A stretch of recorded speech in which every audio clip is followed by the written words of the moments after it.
Expeditioners. The Sword of Lumiere. We honor your dedication. We do not take for granted that you dedicate your final year of life to keeping hope alive for all of Lumiere. Some of you are leaving to change the world. Others to discover the secrets of our universe. Some to protect loved ones.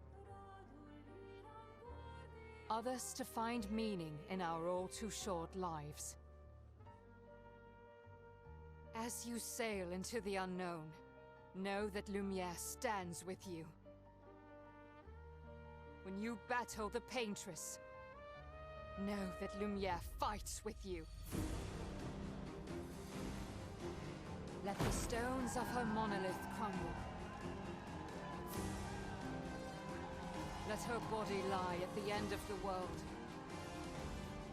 Unable to paint another death, let the stars no longer be hidden by her oppressive silhouette. Let the world once again watch the sun rise without the shadow of her cursed figure. May the wind of renewal take you to the ends of the earth.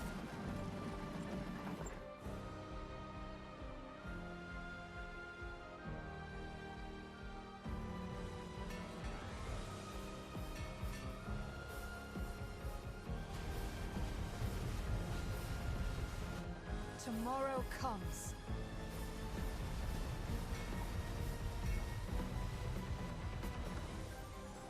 Thanks to you. Expedition 33.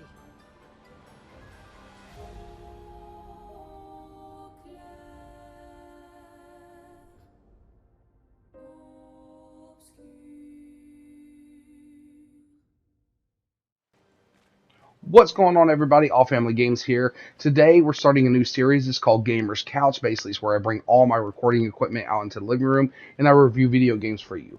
Of course, from the intro, you guys should already know what game we're reviewing. Expedition 33. Now, I know what you're saying, AllFamilyGamez. Expedition 33 has been out. There's already been so many reviews. Well, I know, but I really wanted to complete the game. You know? And I mean, complete it.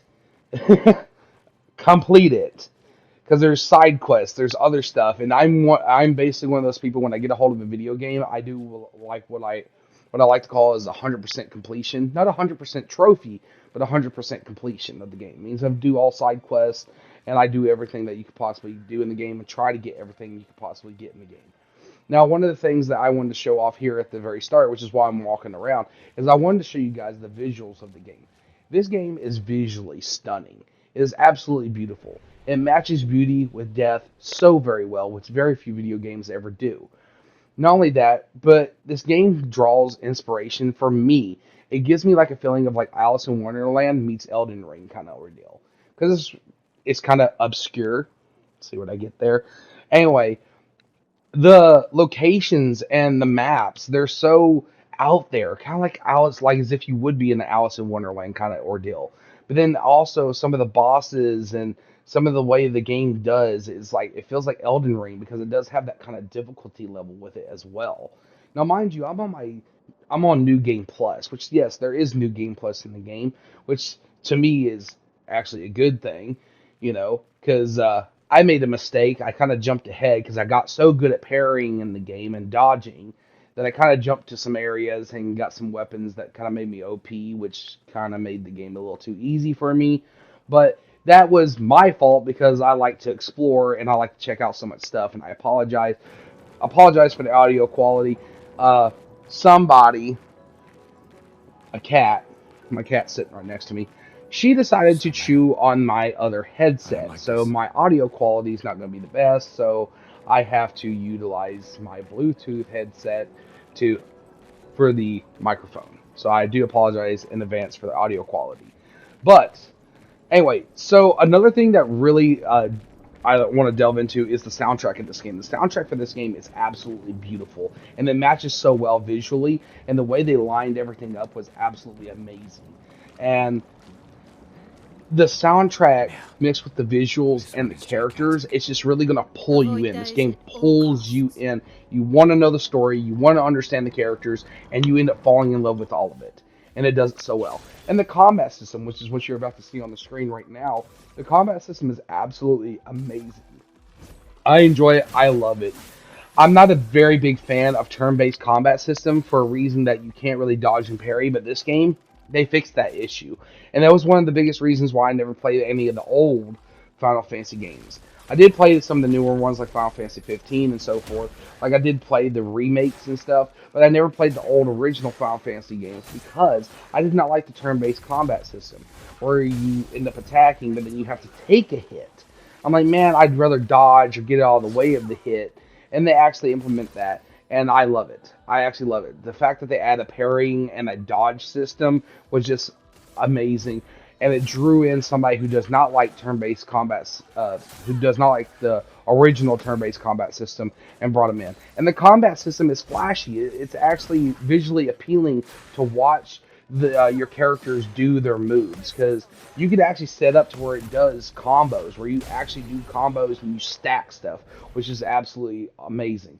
But one of the things that we're seeing up on the screen here, and I got a little bit confused on this because they kind of hint at it a little bit, but they don't exactly directly show you, and that was the Pictos and the Luminas. So Pictos go in these 3 slots, and then once you utilize those Pictos for 4 combat sequence, like 4 full combats, once you play those 4 combats, you learn the passive ability. Then you can go over here to the Lumina section, and then you can start using Lumina points to actually equip those passive abilities. It took me forever to figure that out because again, they hint at it, but they don't really exactly. I mean, they basically do tell you, but they don't really directly show you, if that makes sense. Like most games directly make, hey, press start, go into here. That they directly show you. They don't in this game, and that's where it kind of like. But this game kind of gives me like an Alice in Wonderland vibe mixed with like Elden Ring. It's got some Elden Ring bosses in there and so forth like that. And I don't know, it just matches so well, and I enjoy it so much.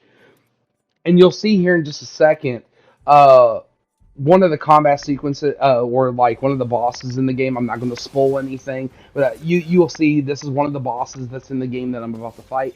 And yes, I solo him. I say solo him. Again, I don't want to spoil anything because I want to say it, but at the same time, I really, really think you guys just need to get your hands on this game, play it for yourself. You'll see what I'm talking about. The narrative, the characters, the soundtrack, everything mashes so beautifully together. It doesn't matter what anybody's out there said up in like a Twitter post or a Reddit post or whatever. If they want to hate on the game, they can hate on the game. There's going to be haters. But I'm telling you from my perspective, this was actually a very good game. This is from a non-biased standpoint. I enjoyed the game. I love the combat system. It's visually appealing. The soundtrack is downright amazing. It is downright amazing. And it just mashes so well with the game. It just adds that level, and the way they brought in like a whole orchestra just to play for this game, and the people that are singing, then the voices, the voice acting in this game is also amazing. It is amazing, and to give it a little bit of a backstory, the 2 people that actually came up with the idea for Expedition 33 was 2 previous employees from Ubisoft. They didn't want to pitch the idea to Ubisoft because they felt like it would not get approved. So they left Ubisoft, 2 employees did, came up with this, and that's how they came up with Sandfall and Interactive. And from that point on, they literally used Reddit posts to pick up the people for the soundtrack of the game and the writer for the game. What? And then, of course, they outsourced the other stuff, so that way they can get like the visuals and the animations and stuff like that on point. But but they did a beautiful job, and I feel like man, all this hate that Ubisoft has been getting from their games, they still have it in them. Their Ubisoft employees still have it in them. They just have to look deep. and you can start coming out with stuff like this, like Ubisoft. If you just accepted their deal, you could have this. But anyway, I see this game being game of the year. It's definitely a 10 out of 10. You have got to try it. I'm giving it a perfect score. I can't think of anything else higher. But I enjoyed the game. I hope you guys do play it. Let me know down in the comment section your guys' opinion, and I'll see you guys next time. Peace.